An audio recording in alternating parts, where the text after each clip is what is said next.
জুলাই অভ্যুত্থানে সরাসরি অংশ যারা নিয়েছেন তাদের সেই সময়কার ভূমিকার প্রতি আমাদের শ্রদ্ধা, ভালোবাসা, কৃতজ্ঞতা সবসময় থাকবে। আমরা তাদের সাহস, তাদের দৃঢ়তা দেখেছি, তাদেরকে অত্যাচারিত হতে দেখেছি এবং তারপরও সামনে অগ্রসর হইতে দেখেছি। আমাদের সময়ের নায়ক তারাই, কিন্তু বিনয়ের সাথে জুলাইয়ের একটা স্লোগান তাদের মনে করায় দিতে চায়, লাখো শহীদের রক্তে কেনা দেশটা কারো বাপের না। সবকিছু এত দ্রুত ঘটতেছে যে অনেক অনুভূতি প্রসেস করার মতো যথেষ্ট সময় আমরা পাচ্ছি না। এত বড় একটা অর্জনের পর এক ধরনের এন্টাইটেলমেন্টের অনুভূতি আসতেই পারে। মনে হতে পারে যে আমি নতুন বাংলাদেশ এনে দিলাম, এবং এই আবেগ থেকে মনে হতে পারে যে দেশের যেখানে যা কিছু বেঠিক আছে সেই সব ঠিক করার দায়িত্ব আপনার নিজের দেয়ার এখতিয়ার আছে। তা কিন্তু নাই।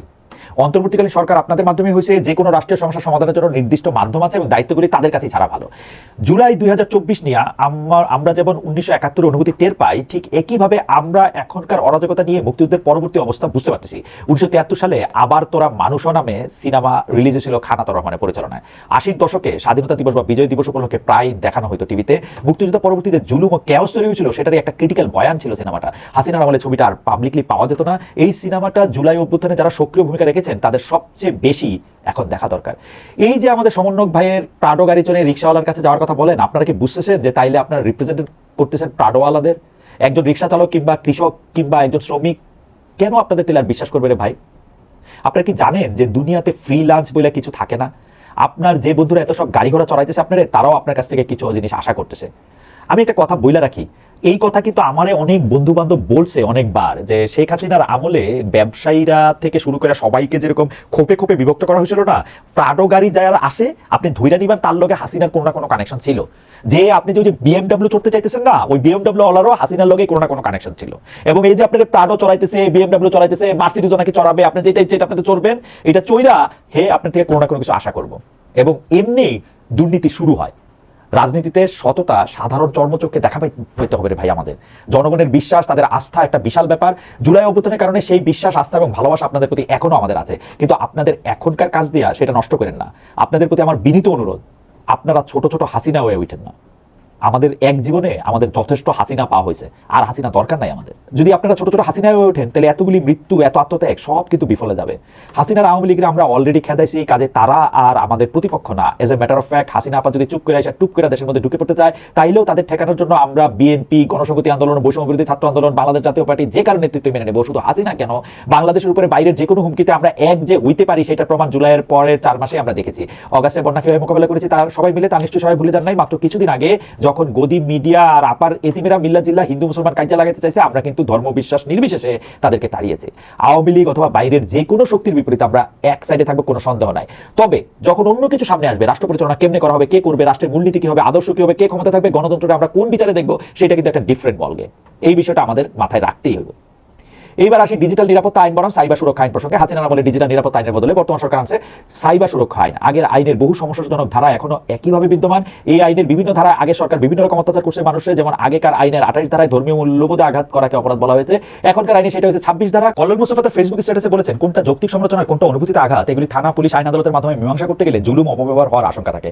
তাই এসব নিয়ে আলাপ আলোচনা, তর্ক বিতর্কের মাধ্যমে সামাজিকভাবে মীমাংসা হওয়া উচিত। ধর্মের বিষয়ে রাষ্ট্রকে টেনে আনা দিন শেষে শুভকর হয় না। কোটেশন শেষ। কল্লোল মুস্তফা আরো কয়েকটা ধারা তুলনা করেছেন, যেমন আগেকার 43 ধারা এখন হচ্ছে 35, যেখানে পুলিশ কোনো ওয়ারেন্ট ছাড়াই তল্লাশি বা গ্রেফতার করতে পারবে। অর্থাৎ এই আইনের মাধ্যমে আসলে আমাদের কথা বলা পরিবেশর ছোট করে দেওয়া হচ্ছে। এই সরকার হাসিনার মতো করে নিজের ফাঁদে নিজে পড়তেছে, যেন সবগুলি মিডিয়া একসাথে আপনারা ভালো বলতে থাকলে আপনি টিকে যাবেন। আপনারা আমাকে বলেন তো, 3, 4, 5 আগস্টের আগে বাংলাদেশের মিডিয়াগুলি একসাথে হাসিনাকে ভালো বলছে না?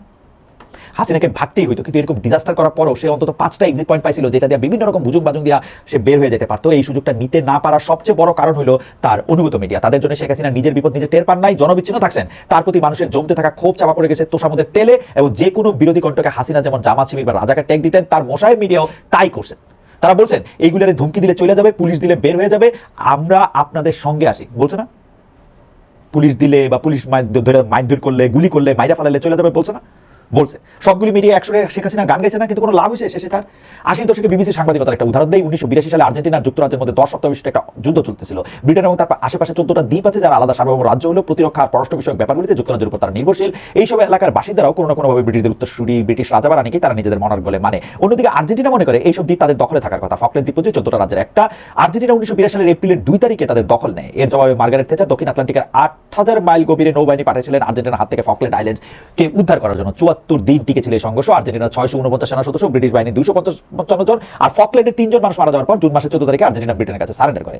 দুই দেশের উপরে এই যুদ্ধের প্রভাব ছিল সুদূর প্রসারী। এই সংঘর্ষের জের ধরে আর্জেন্টিনা সামরিক সরকারের পতন ঘটে এবং গণতান্ত্রিক সরকার ক্ষমতায় আসে। এদিকে এই যুদ্ধের আগে ব্রিটেনের থেচারের অবস্থা মোটামুটি কাহিল ছিল।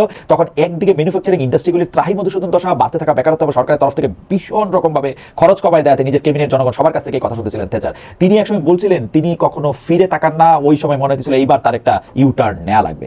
ব্রিটিশ ইতালিয়ান ভিক্টর ওয়েলি বলছিলেন ফকল্যান্ডসের যুদ্ধ থেচারের রাজনৈতিক চামড়া বাঁচাইছে, এই একক লক্ষ্যে তিনি তার অদম্য ইচ্ছাশক্তি এবং নৈতিক স্বচ্ছতা দেখাতে পারছিলেন এই ফকল্যান্ড দ্বীপবাসী এবং তাদের ভেড়াদেরকে আর্জেন্টিনাদের তাণ্ডবের হাত থেকে বাঁচায়।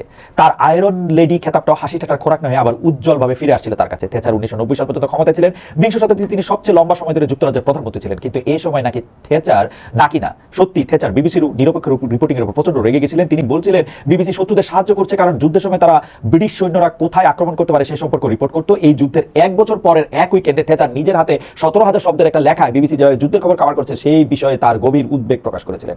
তিনি লিখেছিলেন, আমায় সহ যুক্তরাজ্যের বহু নাগরিক বিশেষ করে বিবিসির আচরণ পছন্দ করতে পারেননি। আমি খুব চিন্তিত ছিলাম এ নিয়ে। অনেক সময় আছে তারা এমনভাবে রিপোর্ট করেছে যে মনে হয়েছে তারা যুক্তরাজ্য আর আর্জেন্টিনা বিষয়ে একটা নিরপেক্ষ অবস্থানে আছে। অন্যান্য সময় আমাদের এমনও মনে হয়েছে যে তারা বিশেষজ্ঞদের সাথে খোলাখুলি আলোচনার মাধ্যমে প্রচারণার পরবর্তী ধাপ আজ করার চেষ্টা করে শত্রুদের সহায়তা করছে। আমার চিন্তা ছিল আমাদের যোদ্ধাদের নিরাপত্তা নিয়ে, আর তাদের মাথা ব্যথা ছিল খবর। বিবিসির খবরে সৈন্যদের সম্পর্কে বলার সময় আমরা আমাদের বদলে তারা তাদের ব্যবহার করায় থেচার পরিতাপ করে বলেছিলেন তৃতীয় পুরুষের ভয়ঙ্কর এবং শীতল ব্যবহার। বিবিসি কিন্তু পরিষ্কার বোঝাপড়া ছিল নিরপেক্ষ অবস্থানের আবশ্যকতা বিষয়ে। যুদ্ধের সময় তাদের সাংবাদিকদের দেওয়া গাইডলাইনে বলা ছিল যদি ব্রিটেন বা ব্রিটিশ বোঝাতে চাই তখন চেষ্টা করতে হবে আমাদের বা আমরা ইত্যাদি শব্দ এড়িয়ে যাওয়ার। আমরা যুক্তরাজ্য নই, আমরা বিবিসি। বিবিসির চেয়ারম্যান বলেছিলেন আপনার কাজ, বিবিসির চেয়ারম্যান থেচারকে বলেছিলেন আপনার কাজ রাজনীতি করা, দেশ ও জনগণের জন্য কথা বলা। বিবিসির কাজ এটা না, বিবিসি একটা সংবাদ মাধ্যম, মিডিয়া, তাই কোনো পক্ষ তারা নিতে পারে না। এই জাতীয়তাবাদের জায়গা থেকে সাংবাদিকতাকে আলাদা করতে পারা গেল। তার ফলে পরবর্তীতে সবচেয়ে বড় উপকারটা কিন্তু যুক্তরাজ্যেরই হয়েছিল। ইংল্যান্ড জানে যে তার একটা ওয়াচডগ আছে এবং সে যে কোনো সময় যে কোনো পরিস্থিতিতে রাষ্ট্রের বিপরীতে গেলেও সত্যি কথাটা বলবে। এখন তুমি যদি বাবু 50টা মিডিয়া চাও যে তোমার হুজুর হুজুর করবে, অলরেডি 51টা করতেছে কিন্তু তোমার হুজুর হুজুর, এইটা আলটিমেটলি তোমার কোনো হেল্প কিন্তু করতেছে না।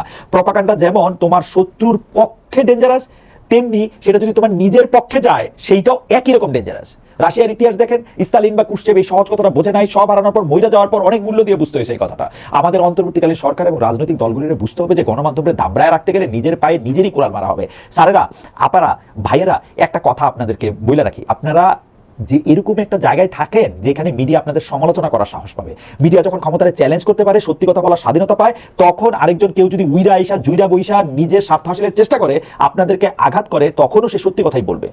প্রথম আলো এর মধ্যে মানে সেনাপ্রধান জেনারেল ওয়াকার একটা সাক্ষাৎকার ছাপাইছে। সাক্ষাৎকারটা জনাব মতিউর রহমান প্রথম আলো সম্পাদক নিছেন, সাথে আরেকজন বিশিষ্ট সাংবাদিক জনাব রাহিদ এজাজত ছিলেন। মজার বিষয় হলো এইখানে প্রশ্ন বলে যা যা চালানো হয়েছে সেগুলি আসলে স্টেটমেন্ট।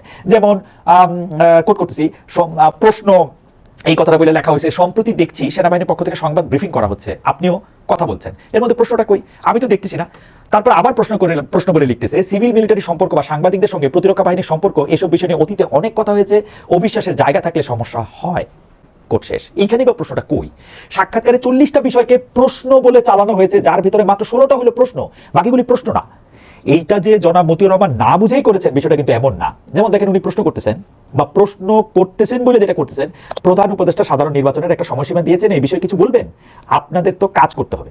এই যে উনি বললেন আপনাদের তো কাজ করতে হবে, অর্থাৎ তাইলে সাধারণ নির্বাচনের যে সময়সীমা দেওয়া হয়েছে সেটা যথেষ্ট মনে করছেন না জনাব মতিউর রহমান। এর জবাবে জনাব ওয়াকার বললেন, দেশবাসী অবশ্যই একটা ভালো নির্বাচন চায়, সুষ্ঠু শান্তিপূর্ণ উৎসবমুখর নির্বাচন চায়। অন্তর্বর্তীকালীন সরকারের প্রধান লক্ষ্য, সেটা প্রধান উপদেষ্টা নির্বাচনের সময়সীমা দিয়েছেন, সেটা ঠিক সময়। আমরা অন্তর্বর্তী সরকারের নির্বাচনের রূপরেখা বাস্তবায়নে সব সহযোগিতা করবো। কোটেশন শেষ। জেনারেলের কোটেশন শেষ। এই উত্তর মতি ভাইয়ের মন মত হইল না। উনি তখন প্রশ্ন করলেন সেনাবাহিনীর উৎকণ্ঠা নিয়ে, তার জবাবেও কাজ হইল না। মতি ভাই এবার বললেন, কিন্তু এখনো তো পুলিশ পুনর্গঠিত হতে পারেনি, অর্থাৎ নির্বাচনের সময়সীমার যথার্থতা সম্পর্কে জনাব মতিউর রহমান সন্দিহান। এবং এই সাক্ষাৎকারে তিনি ঘোরালে শুধু পানির কাজ পর্যন্ত টেনে নিয়েই ক্ষান্ত হন নাই, তারে পানি খাওয়াইয়া ছাড়ছেন। বিশল্যকরণী কি জিনিস জানেন তো? ওই যে লক্ষণ যখন মেঘনাদের বানে হিটকি খায় পড়েছিল, তখন রাম হনুমানকে কইছে তার দোষর যে ওরে বিশল্যকরণী ছাড়া ওরে ভালো করা যাবে না, যে কোনো ভাবে বিশল্যকরণী আইনা যেন ওরে বাঁচানো হয়। এই হনুমান এই বিশল্যকরণী আনতে গিয়ে কি কি কাণ্ড করছিল সেটা তো আপনারা জানেন। সূর্য উঠে যেতে নিয়েছিল, ওই সূর্যের ডাবায় রেখে বিশল্যকরণী নিয়ে আসা, লক্ষণ রে এসে বাঁচাইলো। এই বিশল্যকরণীরে বলা হইতো যে সর্বরোগ হর বটিকা, এবং বিশল্যকরণী ছাড়া লক্ষণ বাইচা ওঠার কোনো কারণ ছিল না, কারণ এই বিশল্যকরণী হচ্ছে সর্বরোগ হর বটিকা। কিন্তু এই জিনিস কি আর এক্সিস্ট করে দুনিয়াতে? মানে এমন কোন জিনিস কি আসে যে যেটা আসলে ওই বিশল্যকরণীর মতো সর্বরোগের বটিকা? এখন যদি জিজ্ঞেস করেন, আমি কি মনে করি যে নির্বাচন হলো বাংলাদেশের জন্য বিশল্যকরণী, সর্বরোগের বটিকা? আমার উত্তর হলো না। কেন সেটা হইতে পারবে না সে বিষয়ে আমার কথা আছে। নির্বাচনের মাধ্যমে যারা ক্ষমতায় আসবে তারা তো নির্বাচন চাই বলে গলা ফাটানোর আগে স্পেসিফিকলি বলতে হবে যে ভাই যে তারা কি করবে। মানে তারা আমি আমি আমি আমি মানলাম যে ধরেন এখন নির্বাচন হলে বিএনপি নির্বাচনে জিতে আসবে বা জামাত বিএনপির সঙ্গে নিয়ে বা বিএনপি জামাতের সঙ্গে নিয়ে বা বিএনপি একলা একলা নির্বাচনে জিতে আসবে, কিন্তু নির্বাচনে জিতে তারা করবেটা কি? স্পেসিফিক্যালি তাদের তো বলতে হবে যে ভাই আমরা তাহলে এই সংস্কার করবো, এইটা করবো। হাসিনা এই কারণে ফেসিস্ট হয়ে উঠেছিল, কিন্তু উনাদের সংস্কারটা কি আসলে?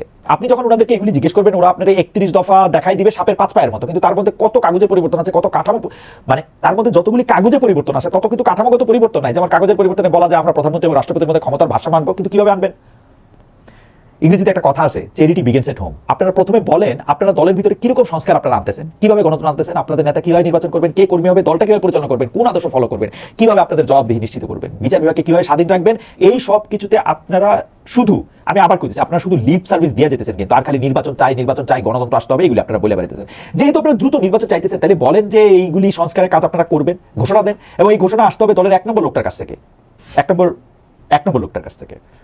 আপনারা বলতেছেন না কিন্তু কোন জিনিসটা না করে, মানে কি করবেন আপনারা, এটা আপনারা পরিষ্কার করতেছেন না। কিন্তু আপনারা বলতেছেন না কোন জিনিসটা না করে আপনারা ফেসিবাদী হয়ে উঠবেন না। আপনাদের বাংলাদেশের নির্বাচনে কোনো দলের থেকেই আমরা স্পষ্ট কোনো প্রতিশ্রুতি পাই না। ইশতেহার বলে একটা জিনিস থাকে বটে, ইশতেহারের মধ্যে অনেকগুলি ভালো কথা সন্নিবেশ ঘটান অনেকজন গুরুত্বপূর্ণ অধ্যাপক বিজ্ঞজন মিলা, কিন্তু সেই ইশতেহারও পরে দিয়ে মানা হয় না, এবং ইশতেহারের মধ্যে অনেক কিছু ভেগ থাকে। যেমন আওয়ামী লীগ তার নির্বাচনী ইশতেহারে 2018 আগে লিখছিল যে সকল সংসদ সদস্যদের, আওয়ামী লীগের সকল এমপি মন্ত্রীদের প্রত্যেক বছর তাদের সম্পদের হিসাব দেওয়া হবে। সেই সম্পদের হিসাব চাইতে গেলে তারা বলতো আমরা তো এটা ইয়াকে দেই, মানে বলছিল ইশতেহারে যে পাবলিকলি দেবো, তারপর ওরা বলে যে তারা এটা দেয় হচ্ছে এনবিআর কে বা যাদের কাছে ট্যাক্স টুক্স দেয় তারা তাদেরকে দেয়।